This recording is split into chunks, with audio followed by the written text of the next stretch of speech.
All right. Welcome to the Cold Hard Facts Podcast. I am DNA, the only one, the one and only. Of course, back again, once again. And I have a very, very special guest. Somebody who's been on here before. Multi-hyphenate.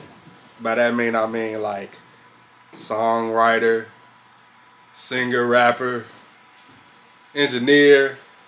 If I left something out, it's my fault.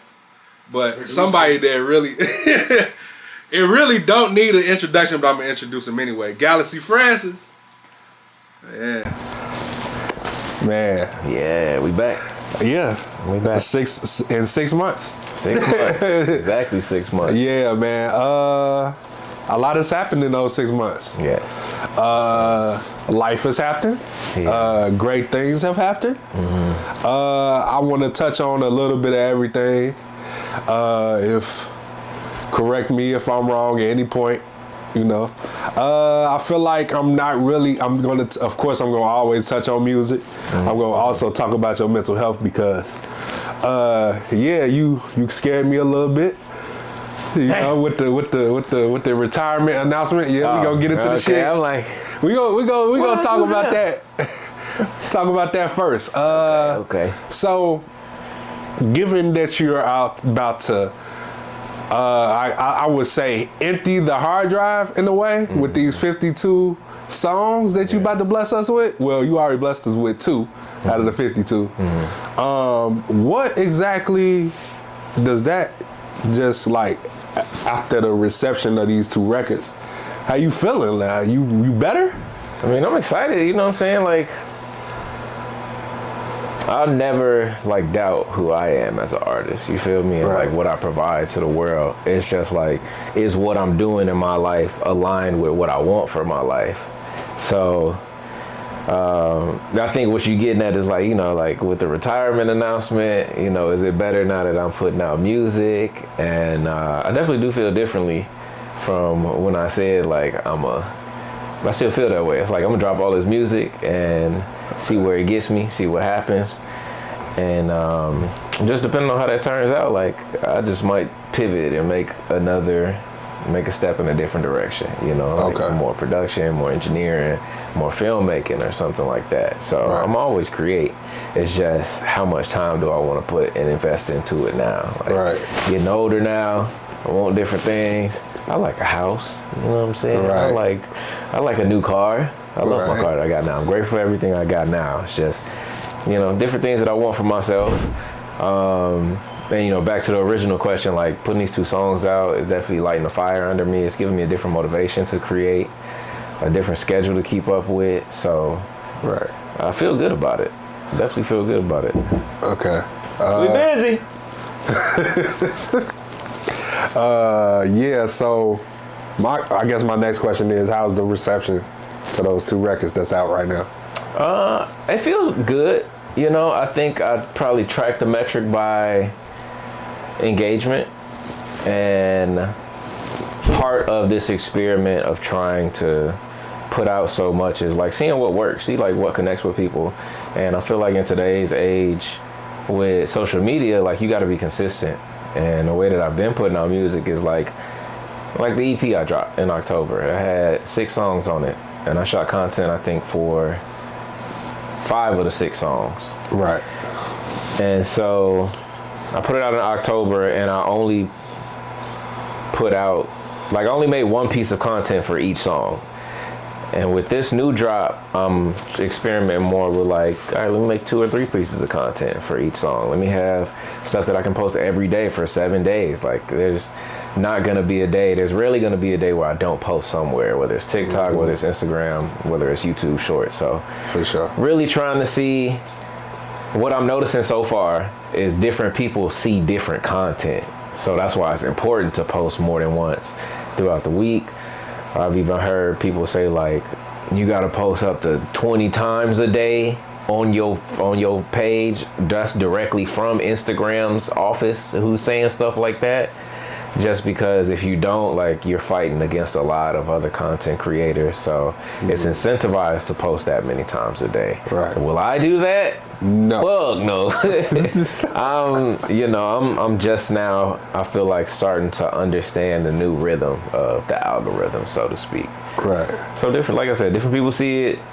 And it's exciting to see people that might have just been like bystanders on previous releases be more like, oh damn, this it's tough, and seeing more people consistently seeing my content, that has been motivating in a sense. Right. Okay. Yeah, that posting 20 times a day is ridiculous. It's insane. It's real, man. But I definitely see you're like posting a lot more than average. And that's amazing that you're doing that. It seemed like, I don't know if you saw this thing with Corey LeRae, where she said Folded is so amazing because of its different parts you can take from the song. That's real. And everything. So I see that just like your music.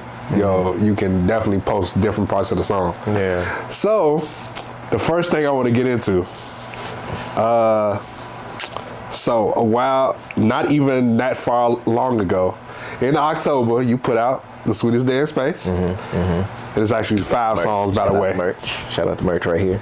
Yeah. It's actually 5 songs. You said 6. I did? Okay. Yeah, Thank you. good. But I think you was alluding to a certain song that I feel like you left off purposely because it ties into that 52 weeks. Am I off in that?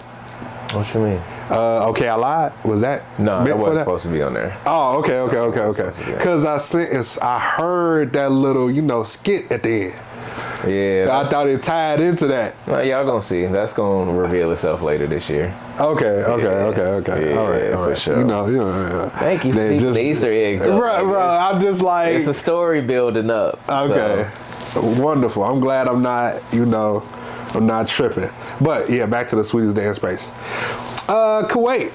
We talked about this a bunch of times. Remix, yeah. We're going to talk about it again and get more in depth about this one. I feel like we already got it so in depth, but we did not touch on the fact that it is a G mix, as you said, but is it also a cover? Yeah. So that's how you was able to get away with putting that out? Or no? Man, you just do whatever the fuck you want now. If I'm being straight up about it, like, I do go through the process of trying to clear samples on most of my records. That's one that's like, I have to reach a certain amount of people to get it, and I really just put it out for the love of it. And I think when you're not doing a certain kind of like numbers or getting a certain type of attention, ain't nobody really feeling like I ain't got no copyright strikes for it, you know what I'm saying? So I really just put it out there on a whim just to see what'll happen, not with the intention of like, trying to middle finger the system or middle finger like who actually made the song. Like, if you look at the credits, everybody that's on that song is listed as a contributor to it, just out of respect for, like, I definitely respect where the sample came from. It's one of my favorite producers, one of my favorite singers. Two of my favorite singers actually on that original record, Genuine and Static. So, if somebody say something, I think that's a good thing. You know what I'm saying? If I get some type of notice from somebody, I'm like, okay, I must be doing like a couple million streams on this joint. Somebody want a piece. And if it comes to that, then I ain't got no problem giving the contributors or the rights owners, they just do. But what they gonna do with $2 a month right now? Right. You know what I'm saying? Exactly. Yeah, I just wonder, you feel me? So it's not not trying to, throw you under the bus and shit like. I'm not trying to do that. I was just, it makes more sense that, it's a cover. Yeah, exactly. Technically, because that's what it is. Yeah. But you just put your own sauce on it in a different way because, that's basically what it is. Yeah. And there's nothing wrong with that. Like, I feel like you captured it well, you feel me? As I told you before, So yeah, Lock You Down. That was a perfect start. Word. And talk about that one. I love that song, man. That's a man, Lock You Down. I could go so many places with that starting point of like talking about it for real. There's a song by Immature called I Don't Mind. I was finna slip there. I'm like, I just listened to it in the gym today. I know what song it is, but it's a song called I Don't Mind that I was obsessed with last summer. And I used to love Immature when I was a kid, but I was the type of person when I was a kid, I listened to like one song off of the album, maybe two. Then when I got older, I became more of an album person. So I found this one, and I wanted to make a song that felt like that. Like that song felt like walking home from school with your crush in 6th grade. Mm-hmm. So I wanted to make a song that felt appropriate in that way. It felt like young love, but it also felt like mature love, if that makes sense. Yeah. So that was the conceptual and like emotional concept I brought to that song. And then the actual content is inspired by somebody that I was dating at the time, and I'm still dating, the fuck. And it was like our first time, because she's from out of town, so it was our first time kicking it since we met. We met over the summer, and she came in August, and we spent the weekend together. And when she left, I had wrote that song. Like, what was it like for me? Before she came here, like, how did I feel? I want to lock you down for the weekend. I don't give a fuck if you got friends that are here in the city. Tell them they can get you for a couple hours. Right. That's it. And just tying those two ideas together. And my homie 14 sent me the beat, sent me a crazy beat. I rearranged it a little bit from what he originally sent me. Right. Put the little boom at the beginning. You know, that's an ode to all the 90s shit. Like, absolutely. I instantly thought that. Brian Michael Cox, man. Brian Michael Cox and Jermaine Dupri. I will never gatekeep like who inspires me for certain stuff. And there's one more song that heavily inspired just the arrangement, and that's a Summer Walker song. Only thing that's okay, Heart of a Woman. Yeah, Heart of a Woman. And just the way that song is structured, the way that song feels, like I just want to make something in that lane. Yeah. You definitely captured that.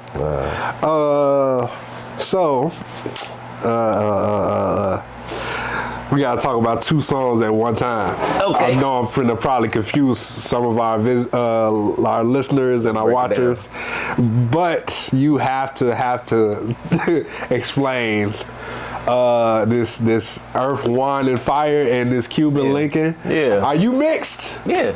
I did not know that. I just said that, and okay, I lied. So that's so funny. I did not fucking know that. Yeah. So yeah, talk about those two at the same time, if you can. Why'd you put them both together? Only because like I feel like they're like related in a way. Okay, damn, that's interesting. Cause so Earth, Wine, and Fire, I wrote. I want to say I did that in like 2021. So it's been 5 years since I made that song. And at the time when I wrote it, I just wanted to challenge myself. I think I was just bored, and I was like, okay, well, what if I wrote in Spanish? And granted, it's only like 8 lines that repeat, and then there's that middle section. That middle section was a lot longer because I wanted to actually make an entire song, but nothing ever came back to me. So that song was a part of a collection of songs that I wrote for one of my best friends. Like, I feel like pandemic time was hard for me and for her as well. So I had written, I was in kind of like a writer's block, and I felt like I had never really wrote songs before that were anything other than like dramatic, cinematic, and reflective. Like, I don't really feel like I had too many feel-good songs at the time that I was writing this stuff. Mm-hmm. So in order to channel that, I was like, well, what's something that feels good in my life? And it was like my relationship with my best friend at that time. So I wrote her a collection of songs, and that song was in there. Mm-hmm. And the Spanish translation of everything that I'm saying is like, you know, like, you'll always be in my heart, you know? And the reason it's called Earth, Wine, and Fire is just, it was called Para Siempre at first. Like, that's what I originally wrote it and gave it the title for. But I thought Earth, Wind, and Fire just sounded cooler, and It like does sound cool. alludes to like, cause you can hear the that's definitely Earth, Wind, and Fire inspired. Absolutely.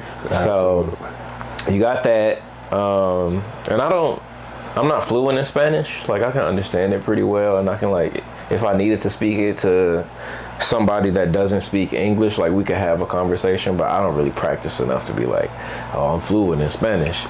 But I know enough to write a song, you know, and I've written a couple other songs since then in Spanish. One that I'm really excited about that's gonna drop during this 52 weeks. But I never really had anything, I feel like, that I'm big on my cultures, right? I'm big on like my history. I'm big on where my family comes from. And I felt like because I wasn't really like raised by that side of my family, like by the Mexican side of my family. There's a lot of love there and I spend a lot of time with them. But in comparison to like my dad and my grandmother and my grandfather who raised me for real, like I have so many things that are dedicated to how I was brought up through that culture, through black culture. Right. But I didn't really have anything that honored my Mexican culture, and just a language alone like is such an honor to like where you come from and your history. And I'm second generation. Like my mom was the first person first amongst 6 people that came here to America from Mexico. So I think that history and that tradition is an important part of my story, and that was part of the reason for me to finally decide to put it out after 5 years of making it. It's like, this means something to my life and to my story, and there's a whole audience of people that speak this language that I'm missing out on because I don't put myself out there in that sense, you know. For sure. And then to Cuban Lincoln, I'm curious how you got to, you know, how you put those two together. Okay, I put these two together because like, hey, I mean, this is something I did not know about you, and I feel like I should have known about you. The fact that you're mixed, and that was just like, it just threw me off at first. When I first saw those two, I'm like, what? I almost wanted to skip straight to that, like, because I was just intrigued. Yeah. So I put those two together because of the fact that you're mixed. That's it. I got you. Yeah, Cuban Lincoln was written and recorded over a totally different beat. So that beat is more reflective of kind of like the visuals where it's like dark and moody and blue. Right. Before it was just like a different sound. It's not that I didn't like it. I just like I always do, I just try some shit and then I'm like, oh, I like this better. I like this beat better. And I say that to say on the original beat, when I recorded over, I was thinking to myself as I was recording, I was like, this might sound a little crazy, but I was like, what would it sound like if Tia Corinne could sing? Like, this is like around the time when, what's that song she dropped? Freaky T. It was around like the time Freaky T came out. Okay. So in my delivery, like I'm doing kind of like that whisper tone and kind of like a baby voice in a sense, like, and I'm thinking of Tia Corinne, which you wouldn't put that together from just hearing the song. But again, I don't gatekeep my inspirations and like absolutely how I get to my final thought, my final form. Yeah, for sure. Okay. So let's talk about this. Okay, I Lied. Why did you choose that as the first song? Because I'm big on brand building, right? So building this world, and I love to imagine that I'm always talking directly to the people that listen to my music the most or pay attention to my rollouts. And my last announcement of music was Sweetest Day in Space, where I said, I think I'm gonna give up rapping for a while, maybe indefinitely. Right. And I put that in the Instagram post where I posted the 4 or 5 videos the day that Sweetest Day dropped. So I'm thinking, all right, I'm creating this conversation with my audience. It would be perfect if the next song you hear from me after this drop, the first thing you hear is, okay, I lied. I said I was done going hard on y'all. I tried. Days I thought about giving up, but I got too much pride. Like, it's perfect story-wise. And that's the only reason I chose for it to go first, because Okay I Lied is a part of a completely different selection, like collection of songs that isn't gonna drop until like June of this year. Right. But again, narrative wise, brand wise, it felt perfect, and it's a song that I feel like a lot of people liked before it came out. Like I would just play it and people would ask me about it, like, when you gonna drop that song? Like I really like that song, and these are people that I played music for before, and they just had different reactions to Okay I Lied. Okay. So, and I love that song. Like, Yeah. Okay, I lied. Like it's so fun. Right. Yeah. It's definitely fun. Definitely wasn't expecting it. Yeah. I was like, yeah, that's something I did not expect. But at the same time, you limitless. Yeah. You know what I'm saying? Out of space with this shit. For real. For real. Put that on a t-shirt. Just put it on a t-shirt. Out of space with this shit. Yeah, Boot It Back Up, the one you recently released. I know it's Just dropped yesterday. Right. You just dropped it. Man, that is a banger. For real. Like, yeah, that shit is shit for the club, for the car. And it's for, just everything. Yeah. I did not. It really makes me want to go back and listen to you and Kenny Bordeaux. Is that how you say his name? Barreau. Yeah. Barreau. Yeah. Makes me want to listen to that now. Like, that's magic. What y'all got together. Yeah. That's magic. Yeah. Talk about how that came about. So Boot It Back Up was supposed to be the intro to KNG Volume 1. That was supposed to be the first song that dropped. We were gonna drop a 14-song project. That's what KNG was supposed to be. And I think at the time, we were just like, does it make sense for us to put out a whole project and just like put it out? We were just gonna like put it out, shoot a little promo video for the project, shoot some content here and there for a few different songs, but we felt like it didn't really do it justice to, like you said, the magic and the chemistry that we have in working together. So Boot It Back Up was part of that collection of songs that we made. We made about, like I said, 14 songs we made in like 2 weeks, like in this room. And he just came to the studio and he'd pull up and have just like beats from the craziest producers or just like the craziest beats that you've ever heard. And he'll just be like, here, take the hard drive. I'll plug it in. We'll go through the beats. He might say a song or two that he already, has an idea for, but most of the time it's going through those beats and me just being like, let me put the headphones on. Start rapping. Then I'm like, all right, you got something? He's like, I got something. And then he'll come over to the mic and start rapping. So Boot It Back Up was a session maybe of like 5 or 6. I feel like we would do like 2 or 3 songs in 1 4-hour session because we already had the beats and it was just pure like, how does this make me feel? Make me feel like I'm the shit. So I just start rapping about whatever. And Boot It Back Up specifically, it was a room full of people. So it was me, Kenny, I want to say the homie Mike was in the room, Michael,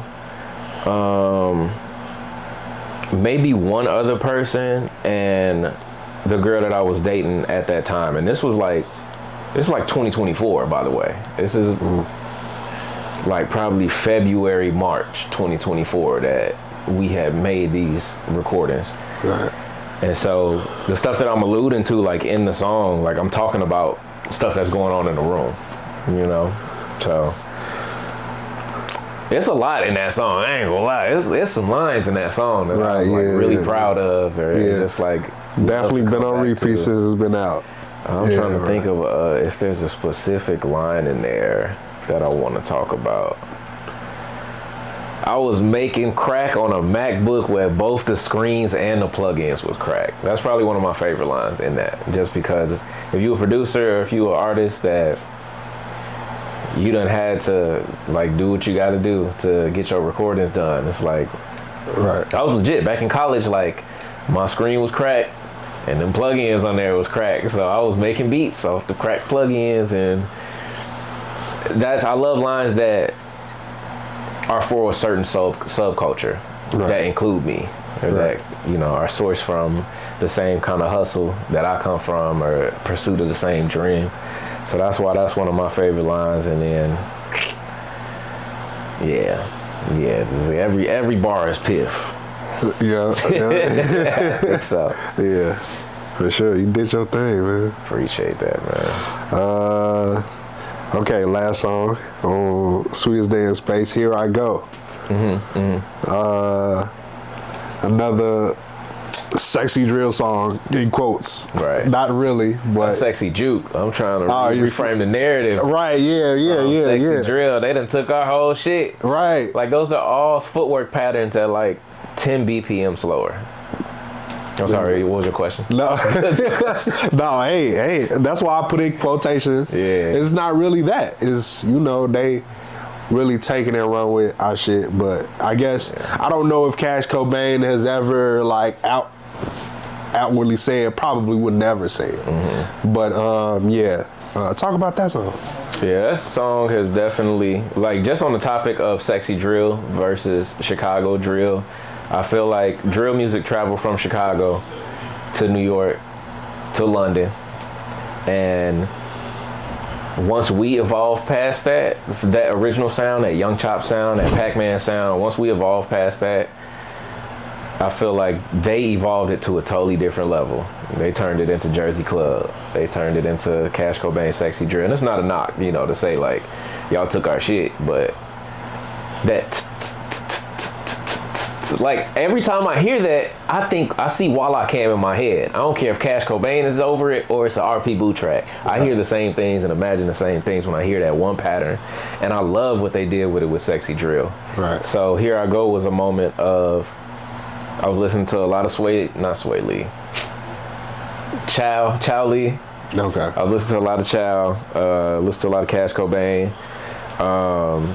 I think the other dude's name is Bass Swag that they make a lot of music with. Right. So I was listening to a lot of that at the time, and I wanted to make something that felt like that. Made me feel how that song made me feel, but I was like, I'm gonna use Chicago instruments, which is why I chose the, like, it's a little more dialed back footwork music, if you ask me. There are certain like 808 toms that I use in there that I always used to use when I made footwork tracks. And then the snaps, like the claps in that bridge part, like that's all footwork and juke inspired.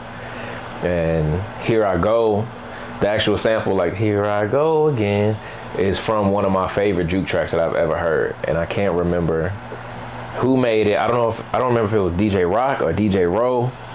It might even be somebody completely different, but I hadn't heard that song probably in like 15 or some years, and I had came across the sample again, and I was like, this will be perfect for me to put in a song. And so I wrote the song around that sample idea of like, here I go again. What would I do again? Here I go. Well, I'd be down for another round with somebody that I'm interested in. So let me write about what that experience is for me, or experiences that I've had in the past around this idea. So that's where that song came from.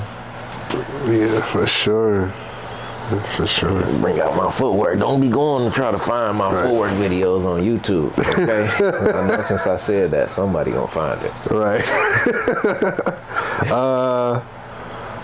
Okay. Going back. I did not get a chance. Well, I probably did. This definitely happened after our interview, where it literally came out. Yeah. But I know it was in the same month. So yeah. Talk about that record, because you were snapping on that one too, on the low. Yeah, that was a record co-produced by me and Emmy and Rome. Me and Emmy, I think, were making the beat in the other room, and I feel like Rome just came in the room and started rapping.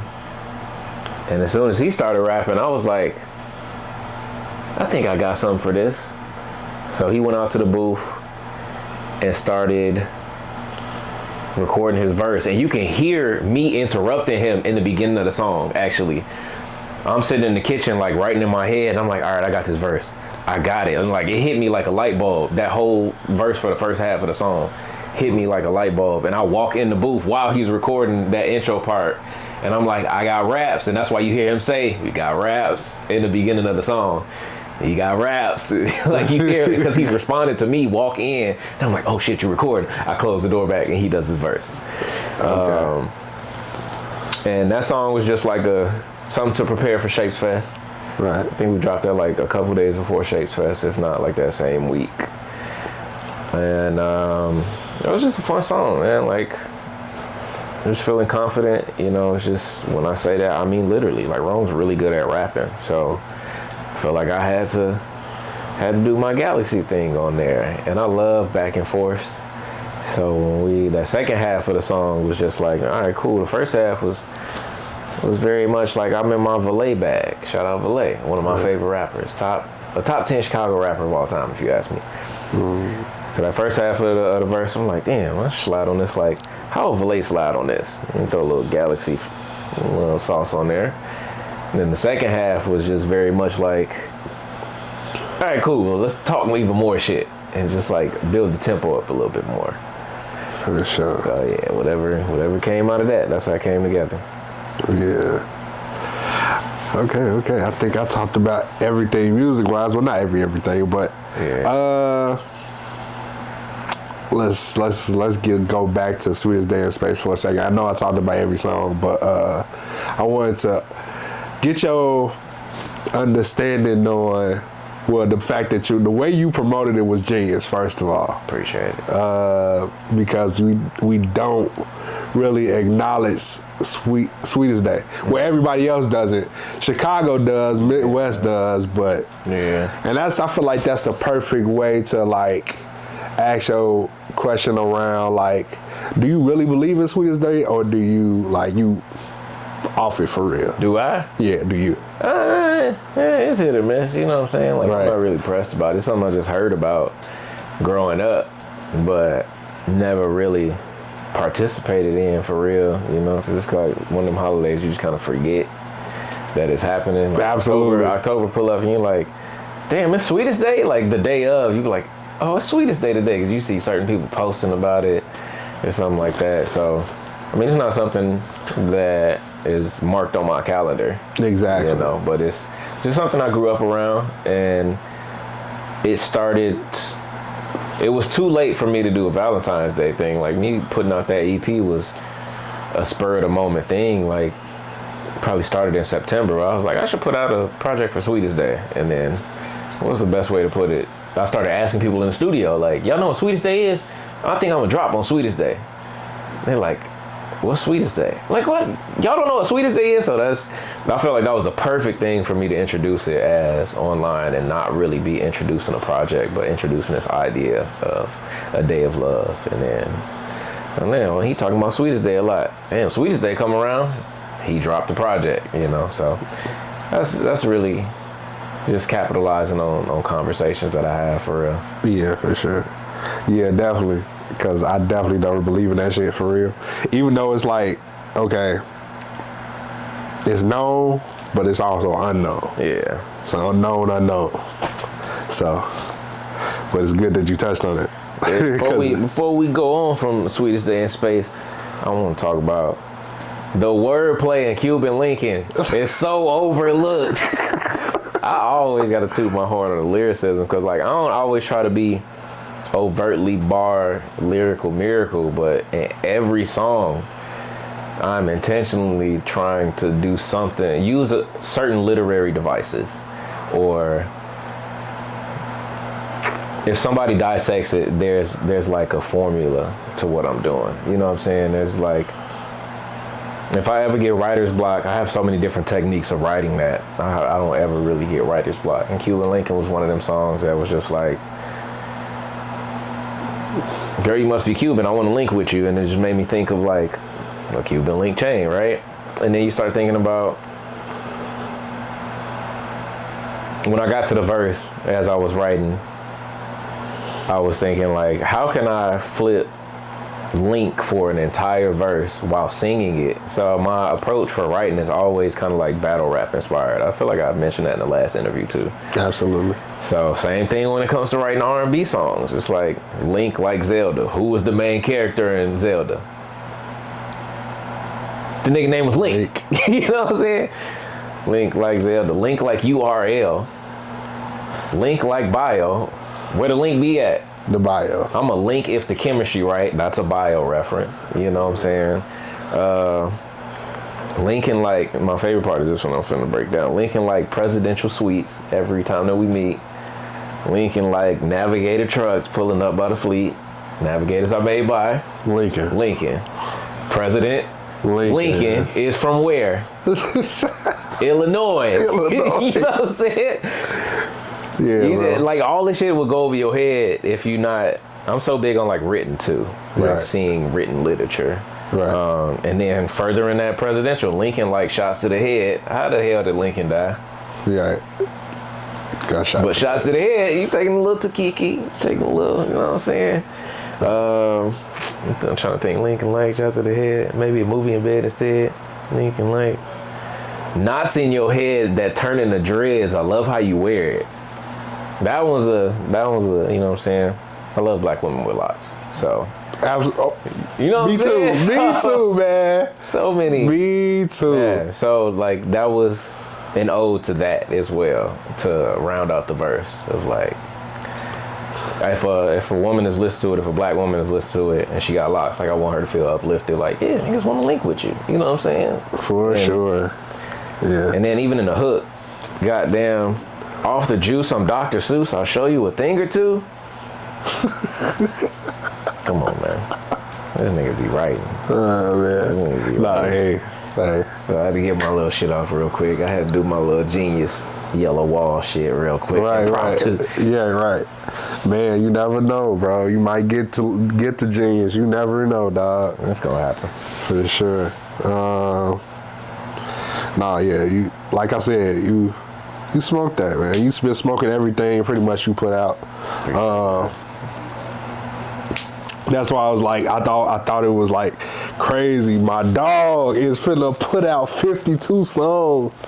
Really finna capture the year. Yeah. My next question is like, is there any thought of maybe putting out a full-length project in that span or no? We'll see. Okay. We'll see. I'll take you for that. I won't spoil it. I'll tell you off camera. Okay, all right. Wonderful. Yeah. I don't think I have anything else. Collaborations that you want to reveal to the future, in the near future? Or are you not ready yet? There's a lot of records with Kenny finna come out. Okay. I got a record with Tree Nobi that's gonna come out later this year. That's insane. Like I sent it to him because I made a reference for the hook, and I sent it to him. I was like, bro, I feel like your voice would be perfect doing this hook. And he texted me back and was like, yeah, you snapped on that verse though. Like, can I do a feature? Cause your flow is crazy, and I kind of want to like, you know, he's just uplifting the song for real, and then he ended up hopping on the song, and I fuck with the song a lot. Produced by my boy Emmy, shout out Shapes. Me and Emmy have a lot of records that are gonna come out this year. I got a song with Rico that's gonna come out in March. Like when I say every song is already planned out, like I have the date for every song that's finna drop already. So like technically, everything is already uploaded. Not uploaded yet. Oh, okay. So there are some songs that need to be mixed. Some stuff I'm gonna like re-record or add background vocals to. But I would say 3 of the 5 collections of songs that I'm gonna put out are like, I don't have to do shit to them. Right. So that's like 30 songs that are just like completely untouched. Or completely finished, ready to go. I could put them out today if I wanted to. For sure. I'm trying to think, is there anybody else that I got some songs with?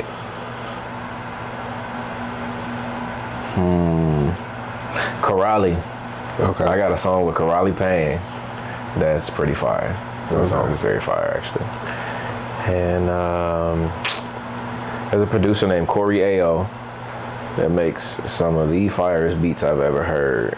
I got a collection of songs that are over his shit And it sounds like if No Worries did an album over J Dilla Beats. Nice. So yeah, that one I'm really excited about. That's the one that, like, if I've let people hear all of the songs that I'm finna release, they be like, that's my favorite collection is those songs. It's so different for me, like, as far as what I put out into the world and what I've shared with the world. It's so different from what I've done before that I think people just gonna see me in a different light after they listen to that music. Right. Okay. Oh, I got a song with Heavy Crowns too. Oh, okay. I got a crazy song with Heavy. I feel like it's one more song on that collection. No, I think that might be it for like the features that I could. Really, everything else is like probably like all me. Okay. Cool. Wonderful. Yeah, you pretty much answered every question I wanted you to answer. And most of that, damn near all of that was off the dome. I ain't even had to shit. Yeah. You took it and ran with it. Yeah. Shout outs if you want to do shout outs. Yeah, shout out to Shapes. Shout out to me. To all his work that I'm doing. Shout out to everybody that's supporting me. Shout out to Cold Hard Podcast for always showing love. Shout out to the publications in Chicago that are keeping up with all the music that's coming out. Y'all have a very tough job, so I don't want to be in y'all shoes because I ain't gonna lie, I be mad at y'all. So I can imagine how many other people are probably mad at y'all, and it's probably not personal. I know it's not personal. Y'all just got a bunch of shit y'all got to keep up with, but I will say this. I be feeling the way when niggas be leaving me off their lists, especially when it comes to Chicago artists, because all the people y'all put up there, don't nobody work as hard as me. I know everybody got their own struggles, their own stories, but I can guarantee you, none of the niggas that y'all put on that list work as hard as me, got a hand in as much music in Chicago as me, and actively putting out their own music. Come on, man.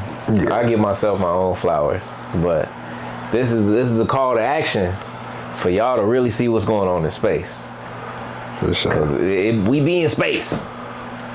Cold Hard Podcast know what's up. They here. They on their own spaceship early. They gonna be good. When we take this shit to Andromeda, he gonna be first in line. For sure. I'm giving out niggas moon rocks. You know what I'm saying? When I'm getting the MTV award, I'm gonna be like, shout out Cold Hard. Was first to believe in me, you know. For sure. Who else, man? Like so many people have supported what I've been doing for so long. And there's a long list of people that, you know, I wouldn't feel right even starting to name everybody, because if I leave somebody off, it feels like a disservice. So Right. Shout out to Squad. Shout out to my family. And shout out to you for watching this, if you're watching this right now, you know. For sure. Our podcast lovers are important consumers. Absolutely. This is modern day educational content. But read a fucking book. Expand your vocabulary. My bad, I got a little aggressive right now. Nah, you good. I ain't a little aggressive. every time with Galaxy Francis is gonna be something crazy going on. He gonna say something crazy, and also he's gonna mean it.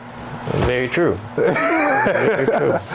And like I always do, I end the show with my favorite quote. Quote that's gonna be on y'all backs this year. Like I said, summer of this year. Like I said, appreciate your haters because they love you just as much as the people that love you do. We out.